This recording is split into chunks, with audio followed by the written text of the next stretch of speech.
Hello दोस्तों, IT company HCL take के बारे में बात करेंगे। क्वार्टर 2 के रिजल्ट्स आने वाले हैं, उनका हम प्रीव्यू करेंगे। डिविडेंड के लिए कंपनी बहुत जानी जाती है, उसके बारे में भी वीडियो में हम डिटेल में डिस्कस करेंगे दोस्तों। लेकिन सबसे पहले आप नोट करके रखिए, अक्टूबर 14 जो कि बहुत ही करीब है, उस दिन रिजल्ट्स आने वाले हैं एचसीएल टेक के दोस्तों, और डिविडेंड भी आएगा। अगर आप डिविडेंड की बात करेंगे तो कुछ दिनों पहले हमने जैसे टीसीएस का एनालिसिस किया था और हमने देखा था कि टीसीएस के केस में हर क्वार्टरली डिविडेंड आता है। सिमिलरली यहां पर एचसीएल टेक भी कुछ कंपनियों में से है जहां पर हर क्वार्टर में डिविडेंड आता है। जैसे देखिए, अभी बहुत रिसेंट में क्वार्टर 1 के रिजल्ट आए थे। अब देखिए जुलाई का ही डेटा है, कितना 12 रुपया का डिविडेंड था। अब लास्ट ईयर की बात करते हैं, यही अक्टूबर के समय में जो डिविडेंड था 12 रुपया का डिविडेंड, जो भी एलिजिबल इन्वेस्टर्स थे उनको उस समय में मिला था। अभी जो रिजल्ट्स आ रहे हैं ये अक्टूबर 14 को आ रहे हैं, लेकिन कंपनी ने ex dividend date already announce कर दी है। वो कितना है? अक्टूबर 22 दोस्तों। तो ये इंटरिम डिविडेंड की डेट्स भी आ चुकी है दोस्तों, तो ये इंपॉर्टेंट चीज रही। अब हम बिजनेस पर बात करेंगे, उससे पहले एक इंपॉर्टेंट सूचना, म्यूचुअल फंड की एनालिसिस शुरू हो चुकी है। लेटेस्ट म्यूचुअल फंड पोर्टफोलियोज जो है, बड़े बड़े फंड मैनेजर्स क्या कंपनी खरीद रहे हैं, क्या सेक्टर पर पॉजिटिव है, इन सब चीजों पर हमने डिस्कशन शुरू करने वाले हैं दोस्तों। हमारे टेलीग्राम ग्रुप में उसकी लिंक हमने डिस्क्रिप्शन बॉक्स में दी हुई है।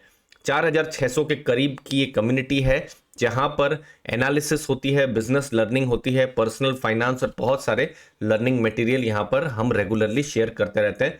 मुझे उम्मीद है आपको वैल्यू जरूर मिलेगी दोस्तों। अब आते हैं एचसीएल टेक के ऊपर। ये है बहुत इंपॉर्टेंट डेटा, ये है गाइडेंस। गाइडेंस का मतलब क्या कि कंपनी क्या कह रही है कि वो किस हिसाब से ग्रो करेगी। तो देखिए, कंपनी ने कहा है कि वो 3 से 5% ग्रो करेंगे, जब अभी रिसेंट में रिजल्ट्स आए थे। अब जब Q2 में रिजल्ट आ रहे हैं, क्या गाइडेंस ऊपर की तरफ जा रहा है या यही रह रहा है या इवन नीचे जा रहा है, ये चीजों को देखना इंपॉर्टेंट रहेगा। अगर गाइडेंस को कंपनी कहती है कि नहीं, हम अपने गाइडेंस को नीचे कर रहे हैं, तो बिजनेस के लिए नेगेटिव हो सकता है। लेकिन अगर कंपनी कहती है नहीं, हम 3 to 5 नहीं, हो सकता है हम 6-7% भी जा रहे हैं, तो पॉजिटिव हो सकता है। तो ये एक की नंबर देखने का रहेगा कि किस तरीके से वो अपने ग्रोथ को देख रहे हैं। नेक्स्ट है एबिट मार्जिन, 18 to 19% रहने की उम्मीद उन्होंने कही है दोस्तों। अभी रिसेंट में जो रिजल्ट आए हैं, जैसे जून में रिजल्ट आप देख सकते हैं, यहाँ पर 28,057 करोड़ का रेवेन्यू हमको देखने को मिल रहा है। अगर आप ईयरली देखेंगे तो 5.8% के आसपास में रेवेन्यू ग्रोथ देखने को मिल रहा है। अर्निंग बिफोर इंटरेस्ट टैक्स अगर आप देखेंगे 4,795 करोड़ के आसपास हमको देखने को मिल रहा है, जो कि एक्चुअली में दिसंबर, फिर मार्च, फिर जून, तो यहां पर आप देखेंगे कि ये थोड़ा थोड़ा कम हो रहा है।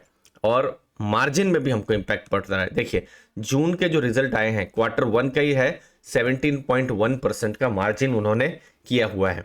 अभी Q2, Q3, Q4 आएगा और कंपनी क्या कह रही है, 18 to 19% मार्जिन रहने चाहिए। लेकिन क्वार्टर 1 में ऑलरेडी थोड़ा मार्जिन कम आ चुका है, 17.1%। तो एक्सपेक्टेशन जरूर रहनी चाहिए कि जो एचसीएल टेक है उनके मार्जिन बढ़ने चाहिए, क्योंकि अगर इस बार भी अगर 17 या 17.5 उसी के आसपास अगर रेंज रहा, तो फिर क्वार्टर 3, क्वार्टर 4 में बहुत ही मुश्किल हो जाएगा ये जो रेंज है 18-19% के आसपास में वो रहे। अच्छा, दूसरी एक और चीज है, ये जो एबिट मार्जिन है, earning before interest tax margin, वो अब कंपनी क्या कह रही है कि उसको फर्दर अगर डाउन करेंगे या यही रेंज में रखते हैं या फिर ऊपर करते हैं, वो भी देखने का रहेगा दोस्तों।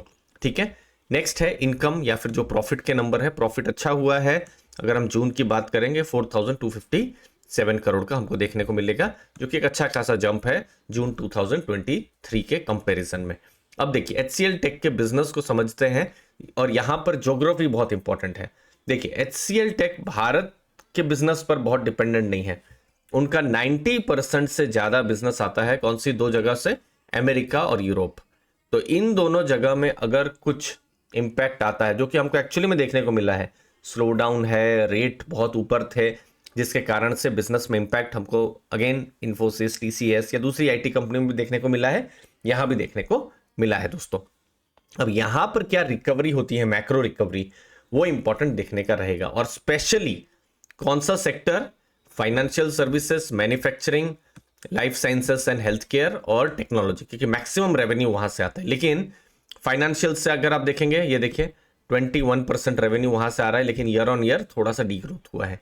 लाइफ साइंसेस और हेल्थ केयर, यहाँ पर भी डी ग्रोथ हुआ है। तो अगेन ये देखना है, अब ऐसा मानिए कि कोई यूरोप की कोई कंपनी है, लाइफ साइंसेस या हेल्थ केयर की कंपनी है, लेकिन बहुत ज़्यादा वो अब खर्चा करने से कतरा रहे हैं, या यूएस की कोई बैंक है, बड़ा आईटी खर्चा करने से वो कतरा रहे हैं। तो ये इंपॉर्टेंट चीज़ रहेगा कि यहाँ पर कुछ पॉजिटिव नंबर्स आ रहे हैं या नहीं।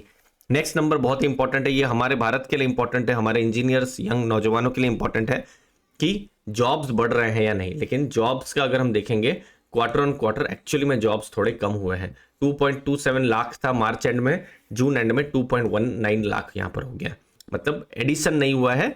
8,000 के आसपास जो इंप्लॉइज है उल्टा माइनस हुए हैं।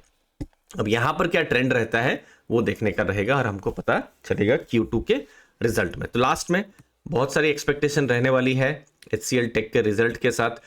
उनका डील पाइपलाइन बहुत मजबूत है, $2.9 बिलियन का एक स्ट्रॉन्ग डील पाइपलाइन है। Q2 में क्या नंबर्स आते हैं, डील्स कितना है, पाइपलाइन कितना है, मैनेजमेंट कमेंट्री क्या रहती है वो ज़्यादा इंपॉर्टेंट रहेगी। मैनेजमेंट कमेंट्री से हमको मैक्रो आउटलुक भी पता चलेगा कि जो यूएस मार्केट है या यूरोप मार्केट है अब किस तरीके से कस्टमर सोच रहे हैं, बैंकिंग एंड फाइनेंस किस तरीके से अच्छा, क्योंकि एक मेजर बिजनेस जो है बैंकिंग एंड फाइनेंस ग्रोथ के साथ जुड़ा हुआ है, वो कस्टमर्स क्या बड़े ऑर्डर्स दे रहे हैं या नहीं दे रहे हैं।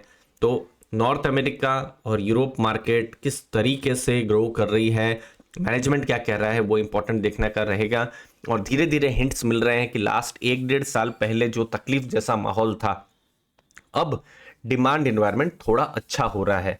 अब वो HCL टेक के केस में किस तरीके से रिफ्लेक्ट होगा वो एक की चीज रहेगी देखने के लिए दोस्तों आने वाले टाइम में।